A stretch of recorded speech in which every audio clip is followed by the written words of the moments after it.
about the last days in the ghetto? So we brought us from work. He brought us back to the ghetto. And what happened, we saw the way she predicted that was the last day, there was no tomorrow. And we find the hospital, but it was there left behind after they were evacuating the rest of the thousands of people back to Germany. They were just on big trucks evacuating. And we found ourselves surrounded with the German soldiers and watching us. And she said, take a look, I told you, that is the last day of us. We are here trapped, and this is the last day. And she started to lament and crying. Oh, her crying, it was unbelievable. And I couldn't take it. And I said, you know what? Let's go to the gates. Not the gate, let's go out. There is a place that I know people escaped. I know where to escape. Come with me just to appease her. And there was a toilet by the barbed wire that I heard that somebody escaped through the toilet. But in order to get to the toilet, you have to go through avoid. And there was one policeman, a soldier was staying there by this place, by the outdoor toilet. And the toilet was already by the wires. And because there was a building in between, so he was walking back and forth. So when he was at the other side of the building, I called him over and I showed him that I have a watch for him. By the time he came, the building was maybe it was about 20 feet length. By the time he came the 20 feet to me from the beginning, we ran to the toilet. And through the toilet, there was nobody at the outside. We escaped. Outside, we went on the main road, and we did go on the main road. We crossed the street straight to our yard. And from this yard, we went right away the highway. We took off our sign, and we were out. So we were out, we were walking about 10 kilometers outside the city. We went to a forest where we stopped by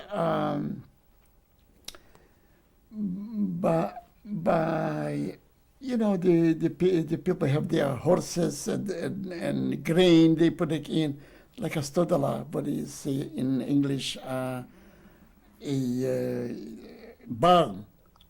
We went in and we were sitting there. So the owner of this place came. He says, how are you? When did you escape from the ghetto? He just noticed us, just looking at my wife with the dark hair, and maybe I look Jewish too. And he said, you want to come in? And so you come in, he said, rest a little bit. After a couple hours, we were lying on the hay up there. My wife saw through the cracks. There were two people with dust on bicycles saying, she ran down without consulting me. She went out in front of the barn. And when they saw, they came up to her. You find out that he is a son of this owner of this house. And he was working with the partisans. So he talked to us and he said, you stay here, we're going to accommodate you, and don't worry, you're in a safe place.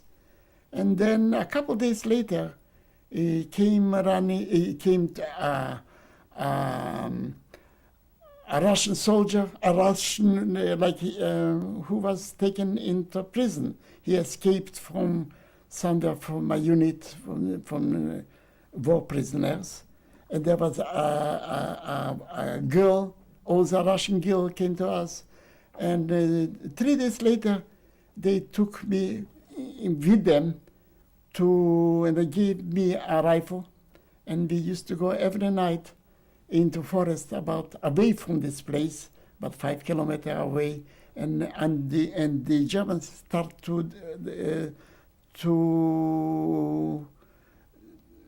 go back. I mean, how do you say it? Retreat? To retreat, and we were shooting at them on the road. And then we used to come back for a couple hours, and then soon our ammunition were gone. We used to come back to our base and wait another day and hide in the barn upstairs till there was a couple of weeks till the Russian army came and freed us. And then we joined them, and we came back. From there we came back to Shaul, and the town was assembled.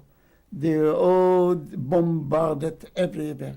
And the first thing that I encountered, there was a Russian soldier. I had already, in the party, they gave me a Russian coat, because the nights were cold, because it was already the end of the summer. And I came and he approached me and says, "Tovarish." He said, "What time is it?" I had a watch, and I said, "Oh, rather with this rifle." He says, "Give me the watch because I'm going to kill you." That was the first encounter. They were hungry. They were robbing people. And I thought this first day or two that they encounter, I didn't blame them. I gave them the watch and I just let it go. Then the first walk was to the ghetto. We wanted to find out what's happened there. We came out, everything was burned, the whole thing. And later I find out that all the 50 people were killed next day. And the people were digging there under the ruins of the houses because they thought Jews always have money and gold and so. They were occupied, and still the smoke, still smoking, still. And then I came back to town and came in, and on the marketplace, and then I said, we're going to the place where we worked. And she worked in a place where they used to sew all kind of underwear and overwear and replacing. So we came there, we find there is underwear there. So we made it impossible, we took it with us.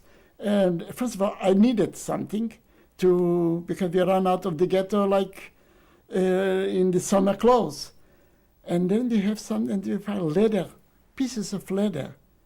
And for this piece of leather, we could exchange for bacon from the farmers.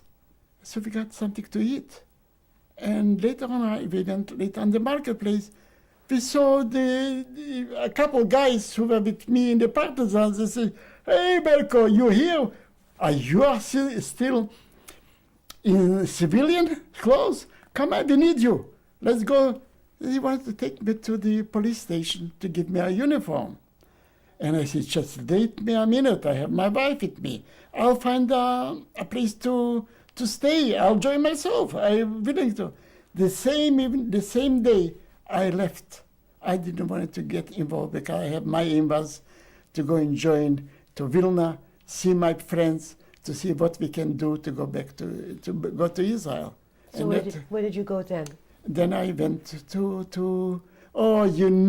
then on the train. On the train, you have to have a train. You can't walk to Vilna. And when the first station we left Shaul, the train stops, and the Inkabede, that's the Lotnia Brigada, they called it in Polish. And they say, "Document?" I have got no document. They did give me that I was in the partisans. I was just out from this farmer's house with my wife going to see it. I didn't know what's going on in this world, but I can wait. And he said, "You haven't got a document? You haven't got a Bronieruvka? You haven't got that you're free from the army?" I said, "I just left the ghetto. I was imprisoned." He said, "Never mind, now you are going to fight against the Germans. You are the first to fight for them because they imprisoned you."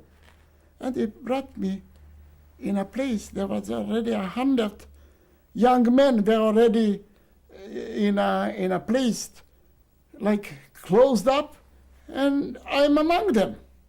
So first of all, they have to ask my name. They took me to the office and start to see where I am. I started telling, and my wife are crying.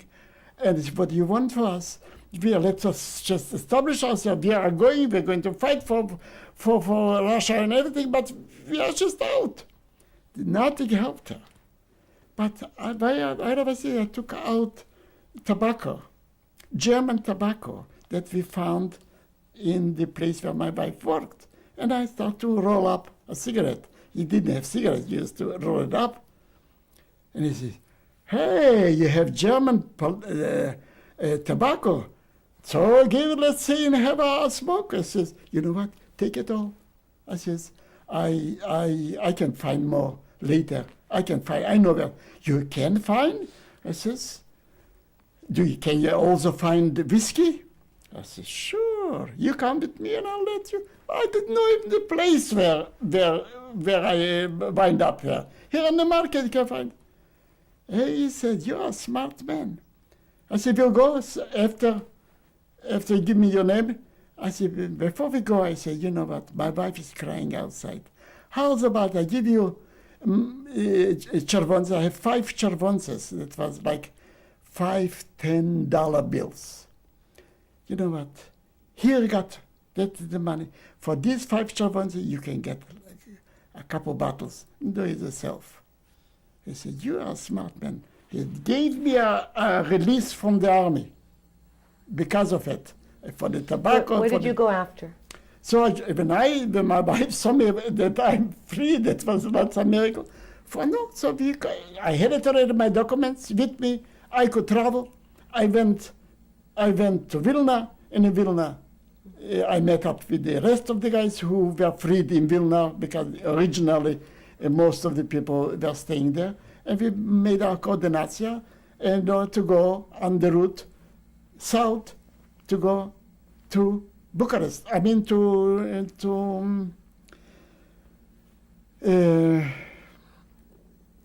Bucharest.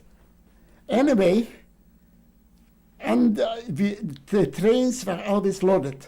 And we came in the freezing temperature.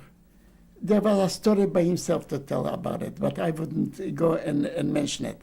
We came to Bucharest. Why did you go to Bucharest?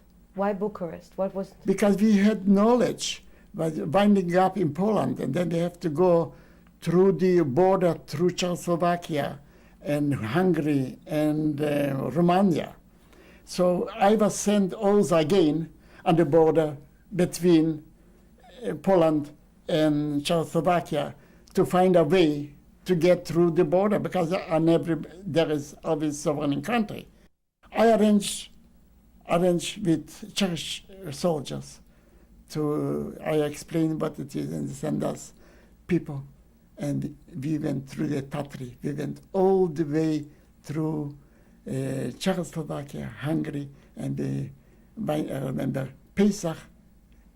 We wind up in a family, a Hungarian family that Pesach there. And they didn't speak no German, no Polish, no Russian, only Hungarian. And we couldn't even relate each other. But so we came to Romania, again a kibbutz in Bucharest. Pohulank,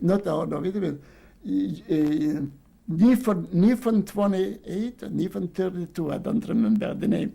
And we were again a kibbutz. And I was always in charge to find people, to organize, to go and buy product on the market. And it was always something to tell about my journey back to freedom. And then in Romania we had knowledge that we had a certificate to go to Israel. And matter of fact, they didn't want me to go. They wanted to send me to Italy, because there was the organized to all the European people will go through Italy, because that was a hard way to walk through the Russian part of occupation to go to Israel.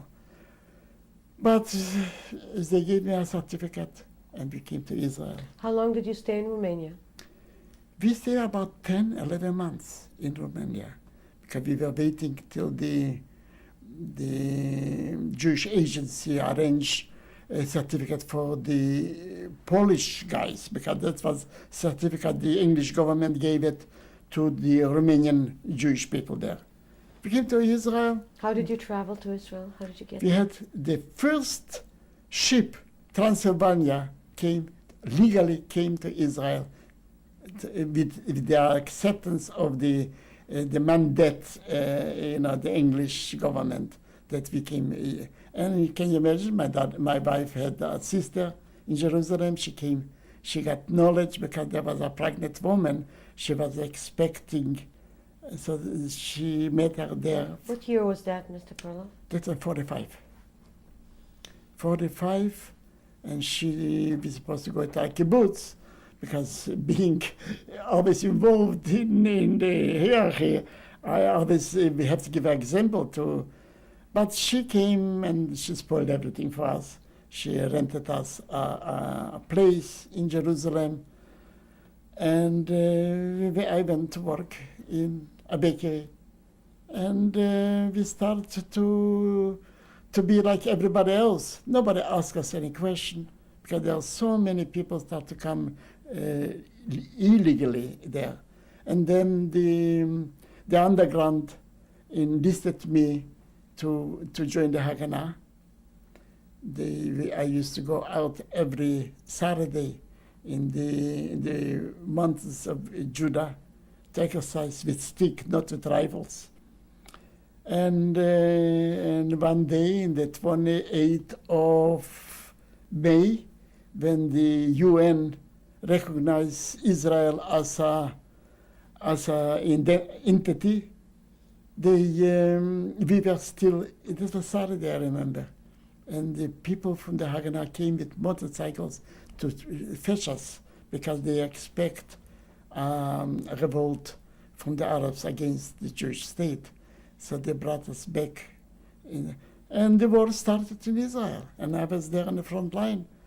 In Israel, in the siege of Jerusalem, I was in the front of the wall. In Notre Dame's, there was a hospital, and there was all the convent of the French people, and we were staying in the basement, and they gave me a Sten gun. The bullets were so small, and that they had artillery, they were shooting at us. And so many casualties there. We had a Bren gun that got so hot that stopped to fire. And we have to go to Barclays Bank to borrow, in order to that they should know that there is more weapon here, because we couldn't be silenced. And we lived in the basement for a length of time, and there was a hafuga, like the interruption of, we could go and get water. We couldn't get water. We used to stay in line to get a pail of water in Jerusalem. I find work at Kapulski's. There was a Kapulski's bakery that they used to make a good thing. Then I learned the trade there, even. So then we had my daughter, Bella, there, and I remember when the UN accepted the Jewish state, and at 12 o'clock at night we had so much music in the street. We were sleeping, and we came out in the street to see people were dancing. We didn't know, because we were asleep, that we declared the Jewish state as an entity. We have accept the UN accepted Jewish state as such. So we were a whole night. We were dancing in the street, and we left my little daughter sleeping in her crib. And she was maybe a year old. No, even not a year old. And she was, what time? She was born in 48, yeah. She was born in 48 and 49. But she was a little, then the Arabs attacked us and the artillery. And I traveled with my son 4 years ago to Israel. I brought them to the place where I lived and there was a bomb, a shrapnel from the artillery fell on the balcony, just outside our room. And the bath towel was, I think I have it still with me, the bath towel from the shrapnels was just tore apart. How long did you stay in Israel? Did you live in Israel? We lived about 7 years, from 45 till 52. And I 3.5 years we lived in Israel because the siege of Jerusalem was too much for my wife. Going through what we went through, nobody came to us like we have this social workers ask us to we need something. Everybody, it was a turmoil. Jews in general, we did expect to be our own and to manage and to be independent, like we were searching for so many thousands of years to be back in Israel to run our own affairs, to look at not to be around the world. Everybody should chase us out from their country, and at least we have a home to go to be secure and to fight our own fight for ourselves. So being in the Haganah, I used to come every 24 hours back home, and I find that was nothing to me. Even being in front of the old wall, we used to get sandwiches with one sardine in between two pieces of bread. That was what we got to eat. We didn't have nothing.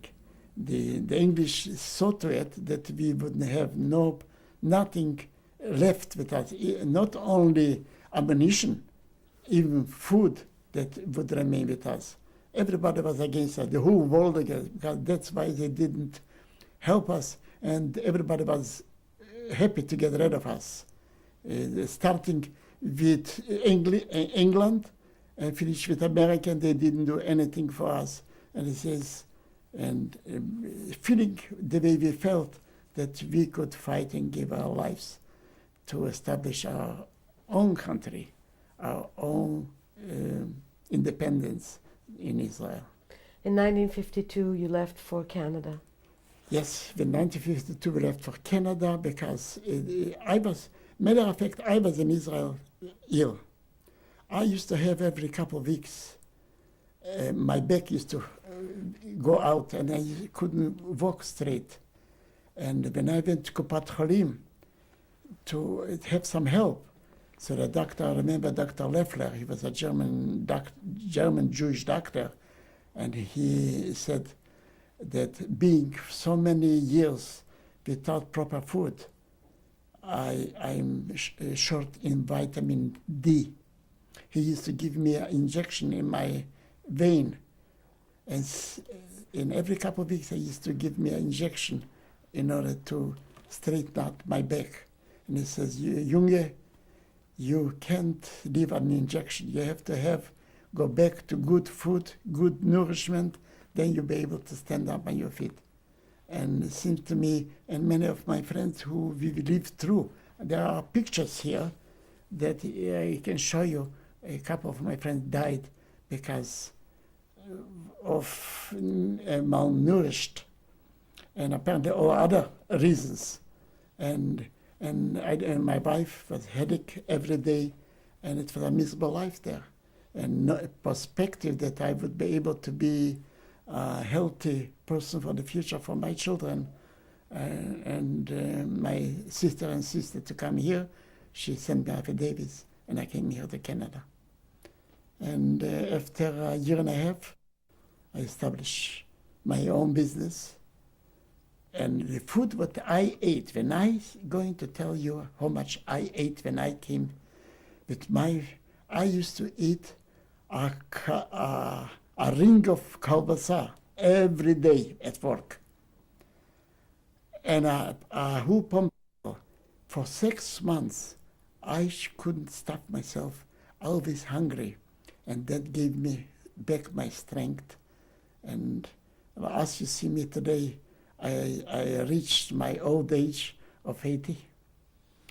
And I hope to live another as many years as I can to be able to tell you, not to tell you the sad stories, to tell you more happy stories of my life. Can you tell us a little bit about your life in Winnipeg with the Jewish community and in general? You see, when I came here, the only aim is to get something to eat, to work, and the only occupation was to look after the child and my wife, and she wasn't in good shape in general. The only thing, I went to work in 3 places. I didn't look like nowadays somebody is working. They have a community center, you have a skating rink, you have to be involved in community work. There wasn't something in those days when I came here in 52. The first aim was just to get healthy back, my health back, and to find to buy furniture, to buy the necessity for life. So it took me many years till I could look around and see that there is something, not only work. So after I worked in 3 places in order to gain, because I couldn't work for anybody. I just felt so depressing the way they treated me. I went to work in a bakery on the Salt Lake Avenue, and he just treated me like I was the dirt of this earth, like a slave. He just made fun of me. And he himself, a literate person, and I said I couldn't work in such atmosphere. So whatever I could, actually my wife, all my pay, what I got, I give it to my wife. She used to bring it into the bank. And she saved $1,500. And then she wanted to buy a house because they advertised it for $900. You can buy a house. And living in such in a very depressed area, with she couldn't accept this thing. So the only thing that I convinced her that with this $1,500, if I can have my own business, we could buy a house later. Time will tell. And thank God she listened to me. Not always. She was like, but this time, lucky for me, she listened to me, and we started a business, and we worked. But she wasn't in good shape mentally. She couldn't get over the loss of a child. She couldn't get over the loss of her parents. And the mother and the child was always not on the agenda. I always used to find her crying, depressed, and she couldn't help me much in the business. And eventually she got sick, and I couldn't just hold on to the business. And I thought I'm going to help her by selling the business that I could. But in those days, we didn't know the sickness what she's now in Alzheimer. Nobody told me that it comes to it. And that is what we are here now. Mr.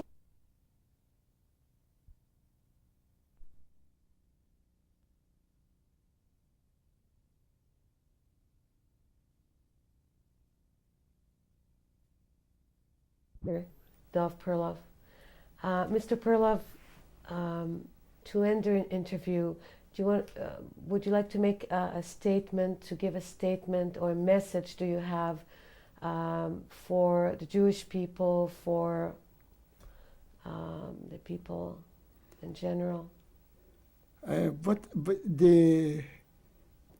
My life, what I went through, being in so many countries and knowing the history of the Jewish people, you can't rely on anybody to help you, to support you, and to sacrifice themselves for our own ideals. As Jewish people, we were the first in the world to bring to the world a message that we should treat each other as human beings. But the world didn't treat us the way we brought the message for. But I myself, to look at my family, I have 2 children, my son Jack, he's a psychiatrist. My daughter, she has her degree in university. She has her place, but I can't tell them anything. They have their lives, but they were raised under my guidance.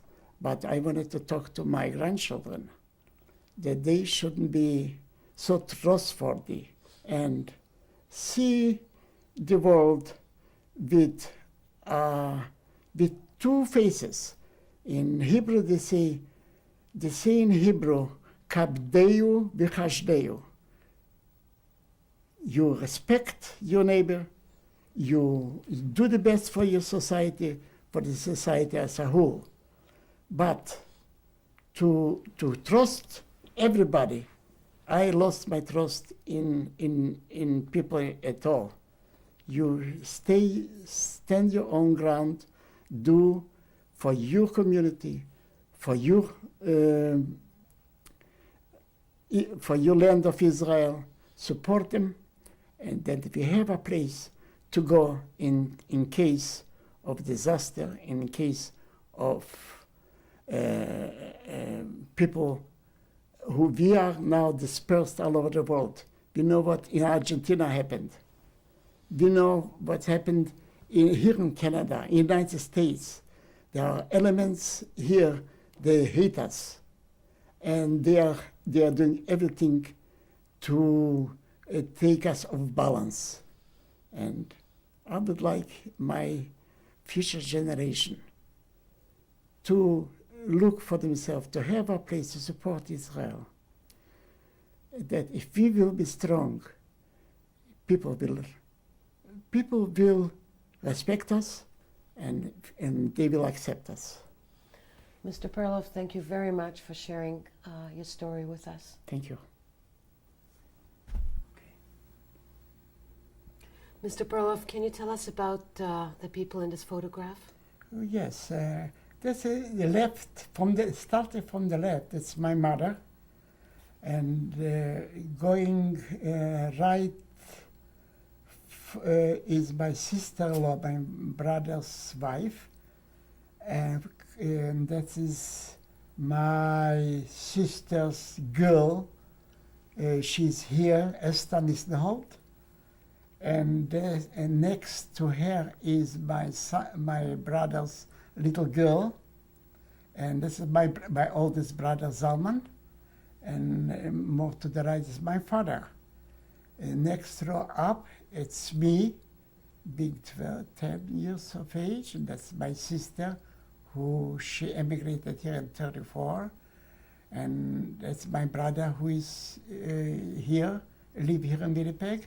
That's my old sister, and then another sister, Sorrel, and this is the youngest sister, Miriam Miller. How old were you in this picture? Do you remember? Maybe 10 years of age. So this was taken? It was taken before my sister went to Canada. And this is the only Morley government with the sweater here in front. He was maybe 5 or 4 years of age. And he lives in Winnipeg. He lives in Winnipeg.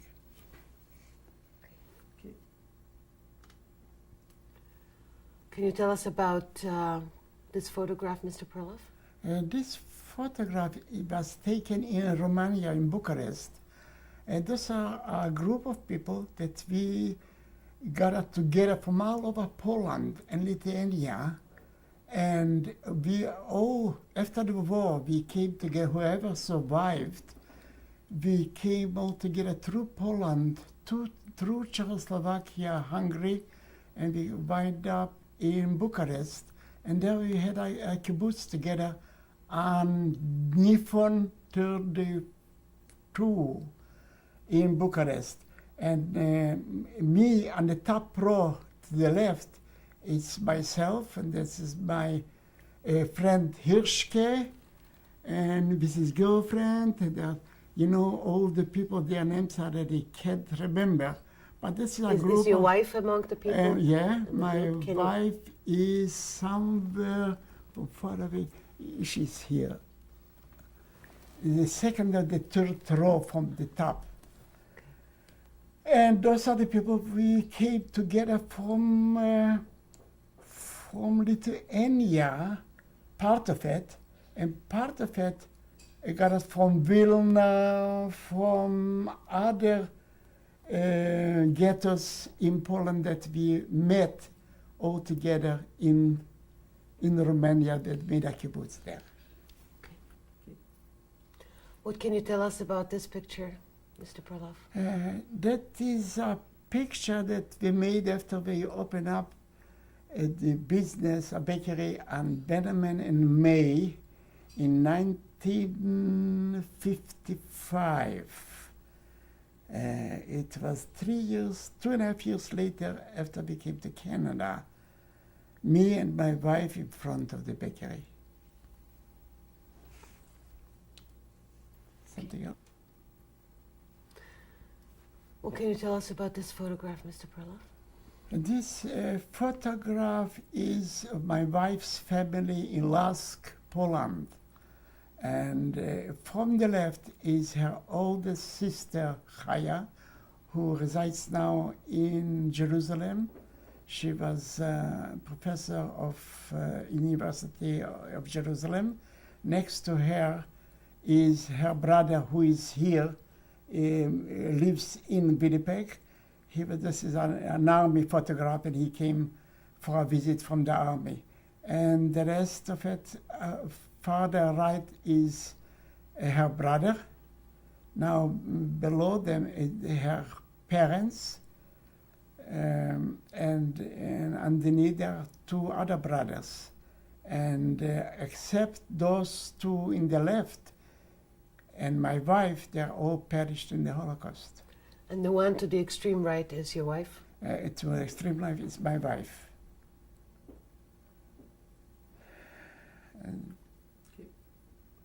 And who is this young couple, Mr. Perlov? And that's my oldest granddaughter. Her name is Orly, with her husband Aled, and they are now in Jerusalem in the Weizmann Institute, working in research.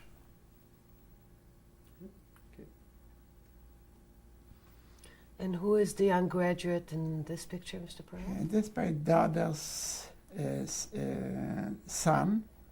His name is Alon. He's a third-year University of Winnipeg. And as you see, I am very proud of him.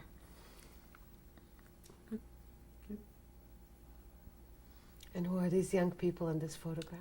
And those are my son's 2 children, Elisa and Aaron, and they are nice, fine people.